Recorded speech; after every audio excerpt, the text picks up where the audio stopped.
Okay, I would like to show you this book, The Correct Exchange in the Endgame by Eduardas Rozentalis. It's an extended new edition. The book is not new, it's from 2018, 2017, but the thing that Grandmaster Muller said, he said, well, the endgame, differently from the opening, it never expires. So while in the opening you can find some new ideas thanks to computers and so on, in the end game you need to learn. The book is based mainly on a theoretical part and a practical part of exercises and solution and test.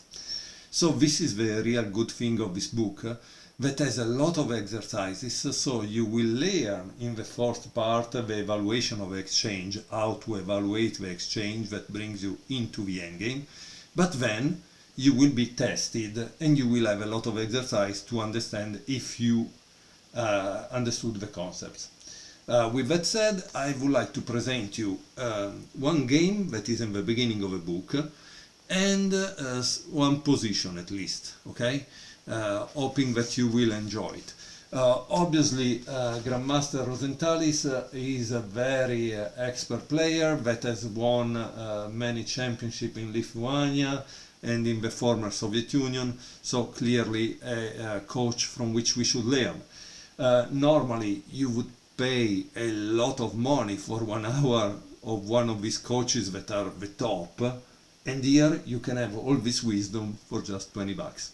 So that's why I like it, to buy books that are old, because they will not expire, they will teach me something, and it will be cheap, because at the end of the day I'm not a professional, I need to learn at my own pace, but I also have a kind of budget, I live on a budget, right? Unfortunately, I'm not rich. Otherwise, yeah, I would buy them all just for having them and enjoying the view. With that said, let me start. The book begins with a game from New York 1997. And why there is this game?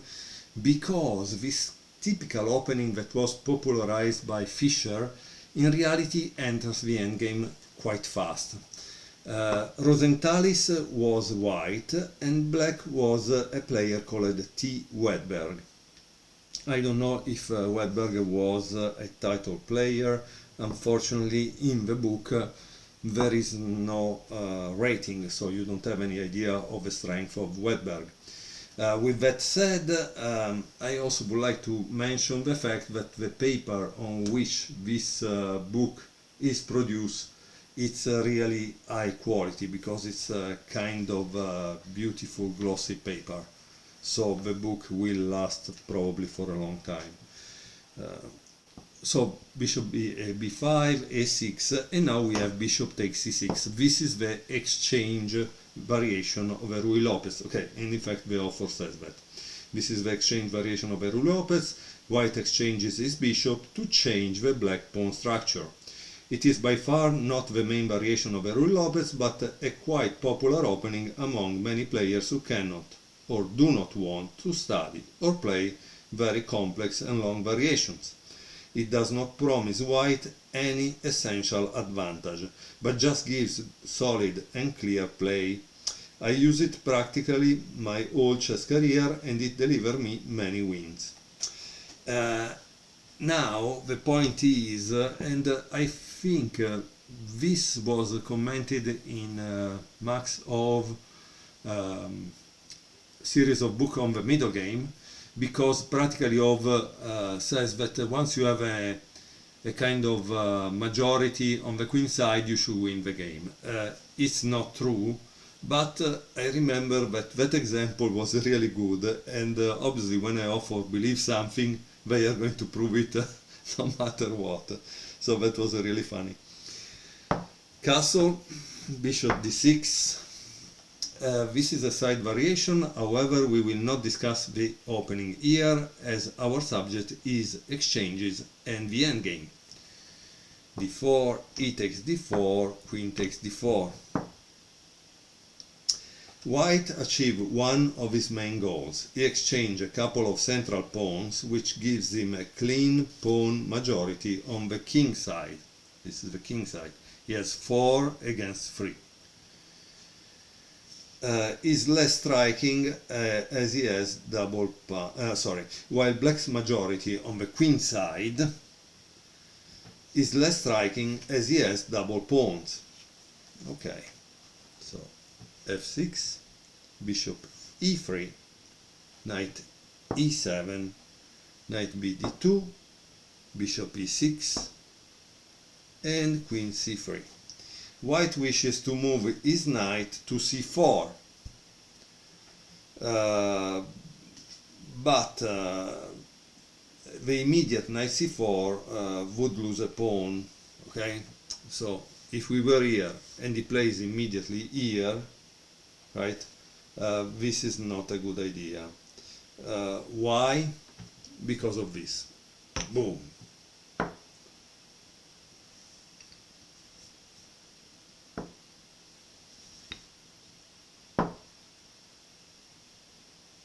And let's see, he gets with the knight. So as you can see, at the end of the exchanges, white has lost a pawn, so not a good idea at all, right? Which is a typical thing which happens when the bishop is on here and he can give a discover check, so it's a reality, but we like it or not. So as I said, you cannot play this right away, you need probably to get out of sight in a sense. So queen c3, castle, and now knight c4. I like this idea because some grandmasters are really good in the endgame, so they just choose a kind of drawish opening because the amateur player doesn't know the endgame as well, and then they actually kill the club player in the endgame. So white starts his simple plan to exchange as many pieces as possible, meanwhile exploiting his pawn structure advantage. And here black played bishop takes c4, that is marked as a mistake. My opponent, Grandmaster Vedberg, okay, so he was a grandmaster, allowed me to implement this plan totally. He should have kept his bishop and played knight g6, so he shouldn't have taken here. Queen takes c4, king h8, rook a d1, queen e8, bishop c5, and here there is another mistake by black that takes. And the author writes, once again, black should not have exchanged the bishop. It was better to play rook d8. Was the correct move, inviting white to exchange on d6, which would have improved black pawn structure. Okay, so rook d8 was better because if white take here, he takes here, and he finally have no double pawns, right? Okay, let's see how it continues. Queen takes c5, knight g6, rook f e1, queen f7, b3, rook f e8, knight d4, and queen f8, which is considered by the author another mistake. Voluntarily going for an endgame, white is more active and better, but the middle game with queens on the board would have given more chances for black to equalize. Yes, queens are kind of dangerous, right? Queen takes f8, knight takes f8, and f3. White has achieved a lot. He has an extra pawn in the center, which one day he will be able to make good use of. As for black's extra pawn on the queen side, it is doubled and much more difficult to use it in an efficient way. Rook a d8, king f2. It's an endgame, so both sides can and should bring their kings closer to the center. So you see, this is why we buy a book like this, because we want to gain wisdom from the author that is a professional player, and he is giving it to us. So it's a gain-gain situation. And then the advantage for me, that I have a busy work life, is that I can open this book when I want. I don't have to have a precise day and hour to meet, pay $100 to the Grandmaster to learn the endgame. No, I just open the book when I want, when I feel, when I'm not tired, and I want to enjoy some chess wisdom, right? It's very great. It's really great. King g8, knight f5, king f7, knight e3, and b5. Of course, black should try to organize some play on the queen side, but this move also weakens his pawns. He should probably have considered a5. So instead of b5, a5, and here he gives a line, okay? Okay, rook takes d8. The moment has come to exchange all the rooks. Rook takes d8. Rook d1. Rook takes d1. It's a mistake for Rozentalis. And he says black exchanges the last rook and finds himself in a probably lost position. He absolutely should have kept one rook. Better was to play the rook on a8. After which black preserves his chances to get some counterplay on the queen side. Knight takes d1. After swapping so many pieces, we now reach a knight ending. White has a clear advantage in the form of an extra pawn in the center. Here, okay? So, pawn in the center. Which allows him to organize a passed pawn. In his turn, black has very little chance of creating a passed pawn, as his pawns are doubled. The knight endgame is strategically won for white. All he needs is an accurate and precise technique to bring home the full point. Okay, that's very interesting. I mean, in this position, Rozentalis considered this endgame won for white. Very interesting. c5, king e3, king e6, f4. The white pawns are ready to move forward, seizing more space. Knight d7, knight b2. It is equally important to improve the knight's location. King d6, g3. White is in no hurry. King e6, knight d3, king d6, and g4. Time to move the pawn. c4, b takes e4, b takes e4, knight b4. Okay, and here he plays c6. Wow, wow. And now there is a diagram, okay? So you must be careful, because if the author puts a diagram, it means that he wants to communicate something to you, right? So what do you think it wants to tell you? In my opinion, since this is the move, knight takes a6, the move we would all play without thinking, it means that this move is wrong.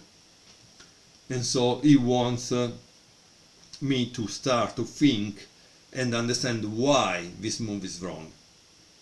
Okay? And what is the right move? If you were white, what would you play? So the correct move is this, a3.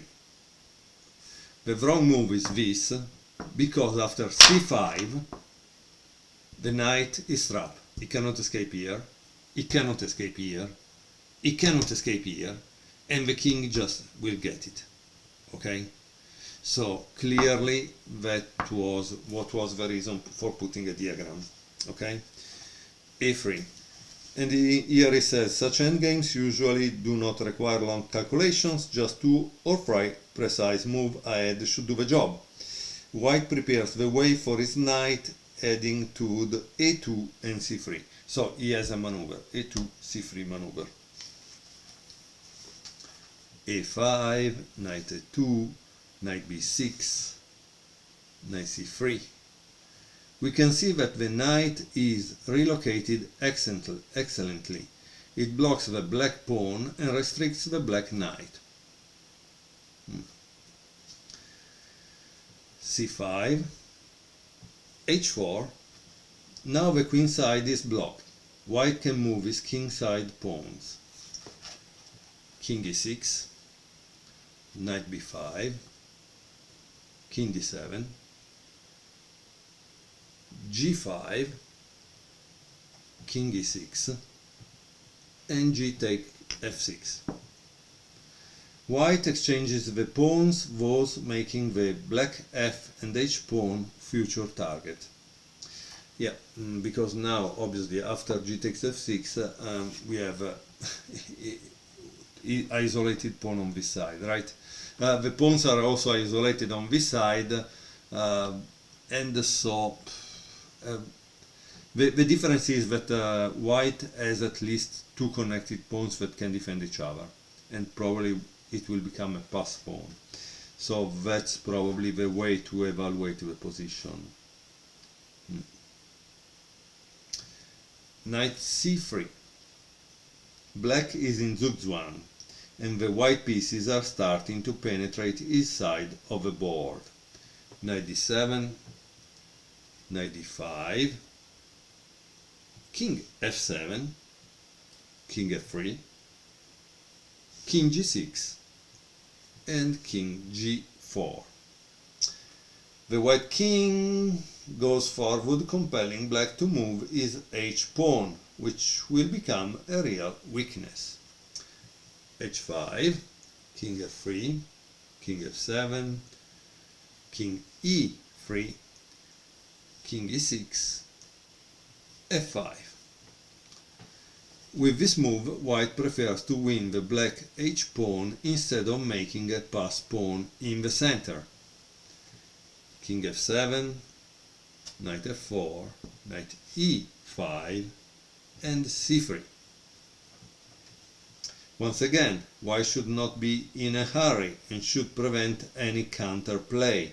Black wanted to play c4, c3, followed by knight c4. So this is a black plan, okay?